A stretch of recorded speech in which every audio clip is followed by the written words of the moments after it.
আসসালামু আলাইকুম গাইস, আমি এই লাইটটার আর কি ব্যাটারিটা ঠিক করবো। এখন আর কি লাইটটা অতক্ষণ আর কি জ্বলে না, ওই জন্য ভাবলাম ব্যাটারিটা ঠিক করবো। তো আপনাদেরকেও দেখাই কিভাবে ব্যাটারিটা ঠিক করি। ঠিক করলে অনেক বেকআপ দেয় আর কি। তো আমি এটা আর কি খুলবো, এখন লাইটটা খোলার পরে আপনাদেরকে দেখাই। তো গাইস লাইটটা এখন খুলবো আর কি। আমি খুলে গেছে লাইটটা, দেখতে পাচ্ছেন আপনারা ব্যাটারিটা আর কি, দেখতে পাচ্ছেন কীরকম। দেখেন ব্যাটারিটা কীরকম দেখতে পাচ্ছেন।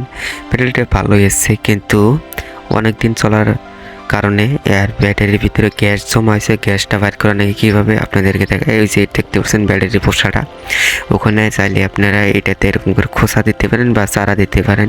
যদি ওরকম কাম না হয় তাহলে আপনাদেরকে দেখাচ্ছি, আগে এটা ট্রাই করে দেখি কাম হয় নাকি। তো আমি অনেক চেষ্টা করতেছি, তারপরেও এটা হচ্ছে না।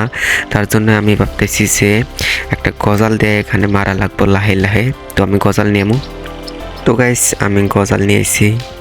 তো গজাল দিয়ে আর কি উপরে গজাল দিব, দেওয়ার পরে পোষাটার মধ্যে আর কি গজাল দিবেন। দেওয়ার পরে হাতটা লাহে লাহে মারবেন, খুব সাবধানে, যাতে করে লাহে লাহে মারবেন জানি আর কি আপনার ব্যাটারির ভিতরে জানি ক্ষতি হয় না। বেশি জোরে মারলে আবার সেলটা নষ্ট হতে পারে। তো লাহে লাহে আপনারা পারি মারবেন, লাহে লাহে গ্যাসটা বাড়াই দেবো। আপনারা সাউন্ড শুনতে পারবেন, সুট করে একটা সাউন্ড হবো, করে সাউন্ড হবো। তো ওই সাউন্ড হলে ভাববেন আপনারা যে ব্যাটারি ঠিক হয়েছে। তো গাইস আপনারা এইভাবে ঠিক করতে পারবেন। দেখেন আগের তুলনায় এখন অনেক বেকআপ দেয় আর কি লাইটটায়, আগে তো একটুতে নিভে গেছে। তো আপনারা ঠিক করতে পারেন।